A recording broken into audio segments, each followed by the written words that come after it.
Good morning and welcome to Willow's Green Permaculture. Today, I'd like to talk to you about peppers. Peppers are one of my favorite vegetables. They're just so beautiful, so many colors and textures. They're shiny when they're ripe, and I just find them just really beautiful. So many shapes, sizes, and flavors. I'm going to talk to you about how we maximize our harvest and how we harvest them and the timing and so on. I'm going to talk to you about our seed collection and how to get the most ready seeds, the ripest seeds, and how we dry them up and how we store them.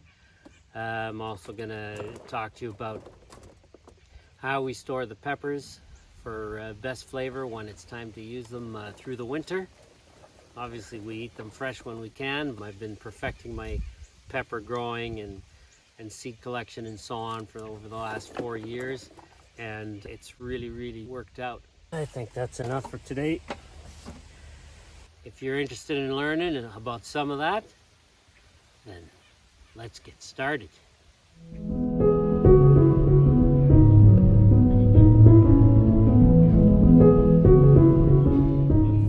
One of the ways that I like best to preserve the harvest, it's maybe not the most efficient as far as space-wise, but I like to freeze my peppers fresh. Stick them in the freezer fresh like this, and then when it's time to use them, I take them out of the freezer and I don't thaw them out. I'll cut them up frozen and put them in whatever we're cooking right away, and they will taste just like they were just picked from the garden. I highly recommend freezing peppers fresh. It really works, especially these little ones. It's so easy to take them from the freezer and just throw them into whatever you're cooking frozen, and then the flavor will be just like you had just taken them out of the garden. Because it's the thawing process that kind of ruins the flavor when you freeze the different vegetables. That's why people will blanch them ahead of time, but I don't like to blanch my vegetables before I freeze them. And what we've found is you don't have to for most. These, by the way, are ají dulce. They're sort of like what they call in tropical countries vegetarian peppers. Vegetarian because they have the flavor of a spicy pepper without being spicy. So they call them vegetarian peppers. It's kind of funny. There are many other ways you can do it. You can also roast them. Remove the seeds after you've roasted them. I like to, when I roast my peppers, I like to roast them whole for the most part to preserve all those juices inside. And then I'll remove the seeds, and then you can store them that way too. They'll obviously take a lot less space. Any of my thin peppers, whether they are sweet or spicy, I like to dry. Then we just re-moisten them when it's time to use.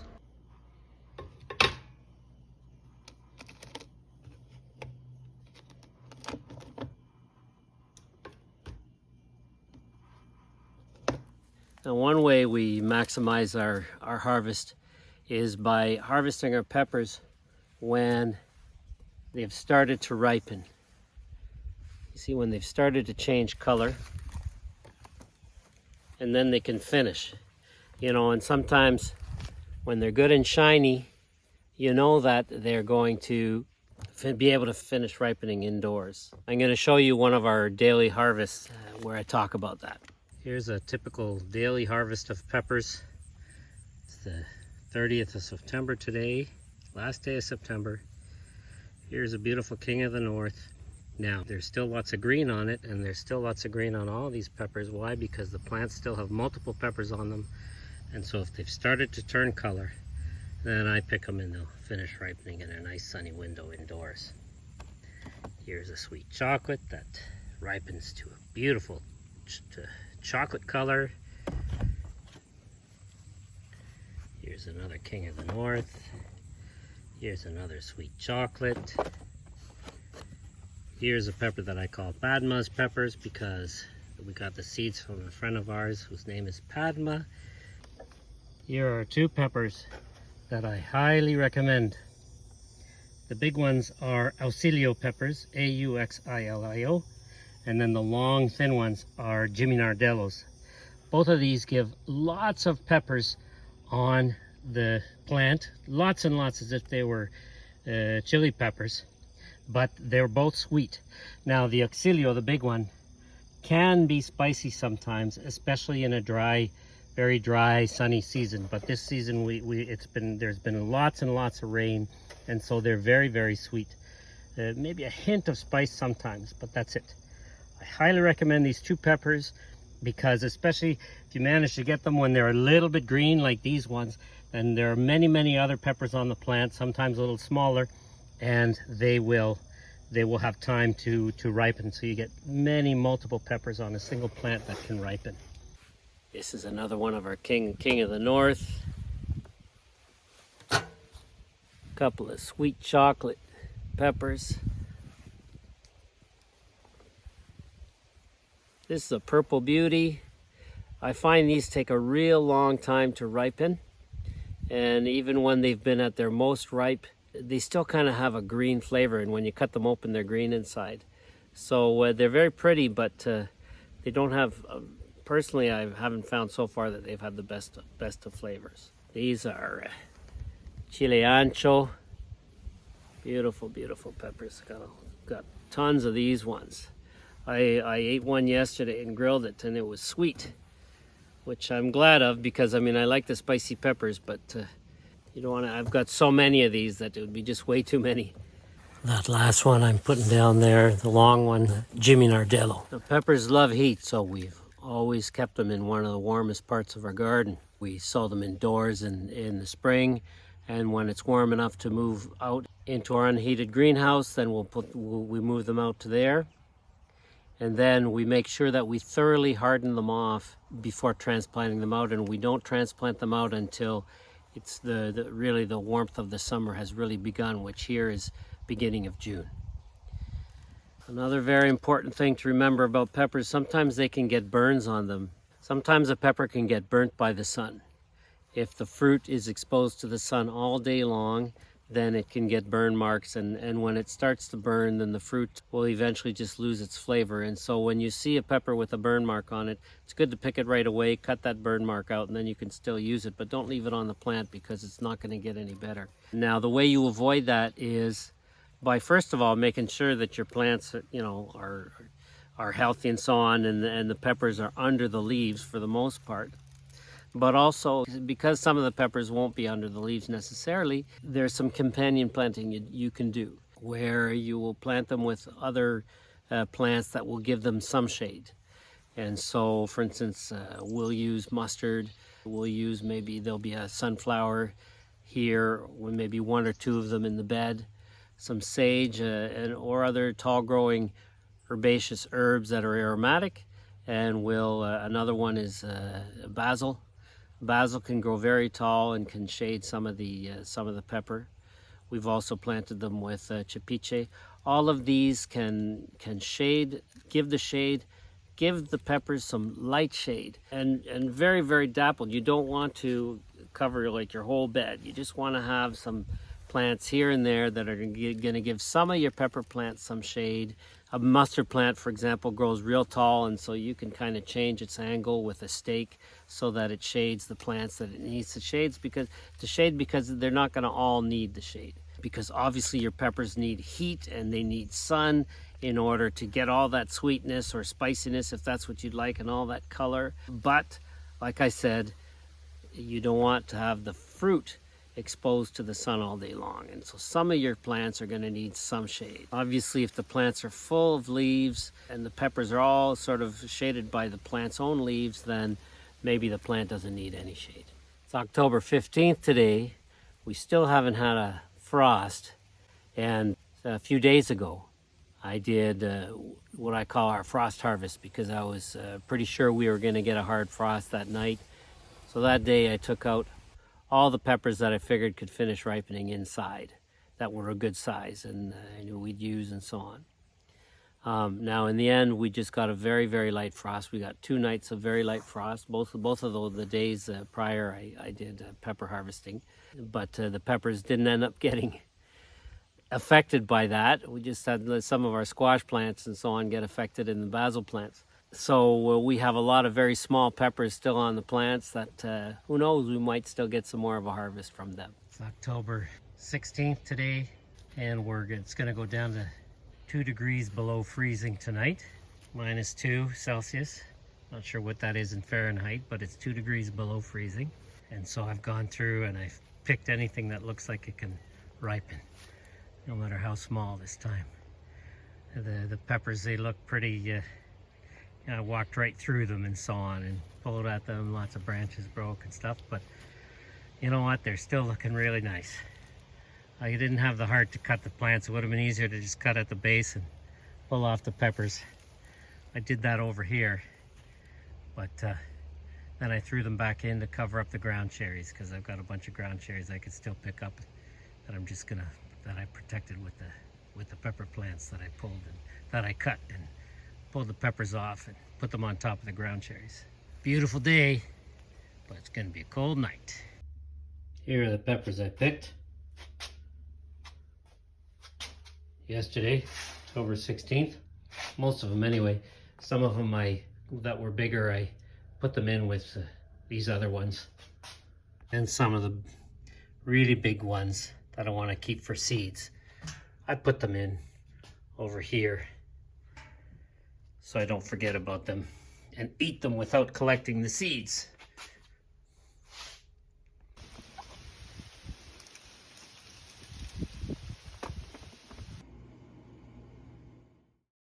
Collecting your own seed isn't about saving money. It's about growing plants that over the years become completely adapted to your soil. When you collect your own seed, your plants get more and more adapted to your soil, and you choose the best ones each year, and then each year those best ones get even better. So now I am going to cut this beautiful pepper open, eat it. For my breakfast, I'm gonna roast it in the oven with some cheese or something, maybe some tomato, and I'm gonna collect the seeds and dry them. So let's see how this pepper looks inside.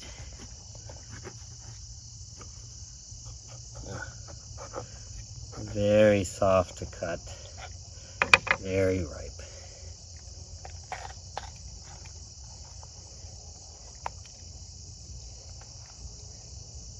Nice bunch of seeds. Just gonna pull these out. This is gonna be my breakfast. But yeah, look at the thickness of the flesh. Of course, there are thin-skinned peppers, which are good for different things, but this is a thick-skinned bell pepper, king of the north, homegrown seeds. I'm gonna taste this. So sweet. Cut this flesh off here and leave the seeds on the stem so they can that they can dry, and then I'll be able to plant these next year. Here is a sweet chocolate, also ready to harvest the seeds. You see how soft that is? Oh, and it's gonna be so sweet. I'm gonna cut this open in a minute. Look at that beautiful chocolate color. There's what it looks like cut open. Look at that beautiful flesh on the inside. Nice thick flesh.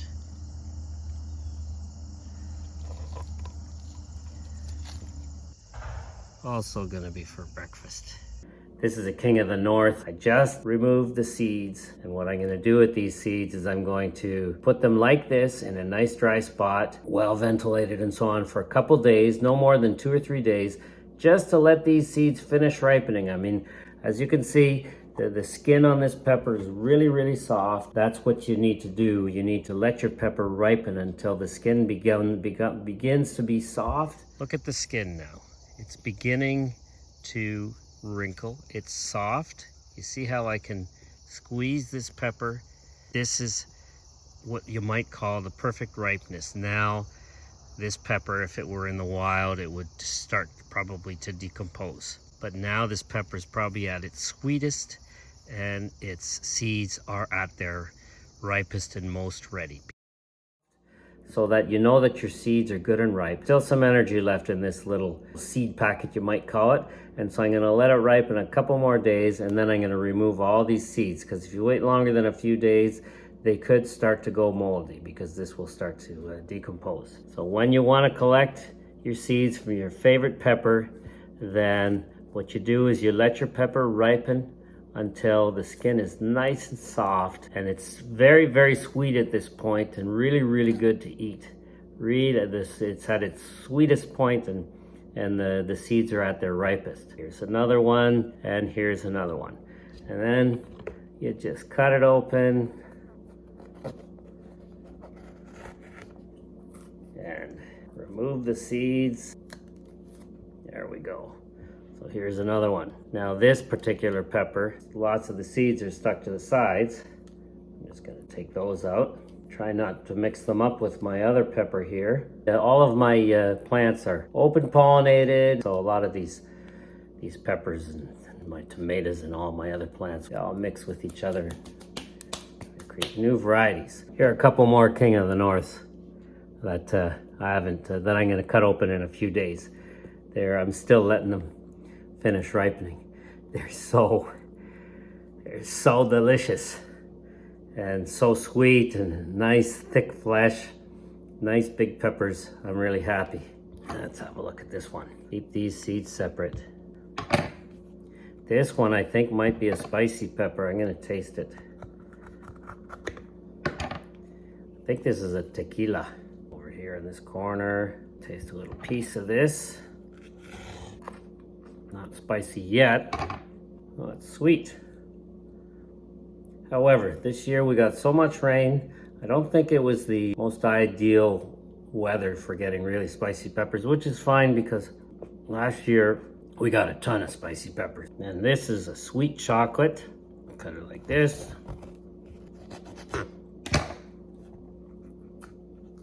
Pull it open. There we go. Right here. Here's the other piece. There we go. So all of these seeds here, these, and the ones back here, I'm gonna put in a well-ventilated spot for a few days, and then I'm gonna remove them from all this flesh. But I just want to give them those few more days to finish ripening so that they're the strongest, healthiest seeds. They last all winter, and then next spring we'll have all these wonderful seeds to plant. I just picked my sweetest and favorite ones, collect the seeds, and then we'll just keep reproducing those qualities that we like, and who knows what we're gonna end up with eventually. Pepper seed collection.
few days, I'll come and remove the seeds from this flesh.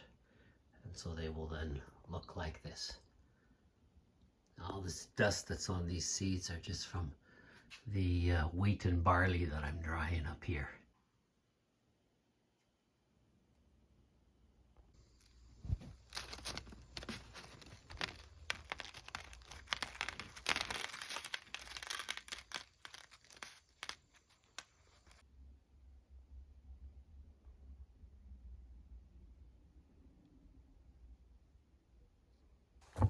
I hope you enjoyed the video. Hope you found it useful. Hope you learned something from it. And if you enjoyed it and you found it useful, please share it with your friends. Give it a thumbs up. If you have a question or you'd like to make a comment, I love to answer your questions and respond to your comments. And if you haven't done so yet, then subscribe. Support our channel just by subscribing. Have a great week, and we will see you next time.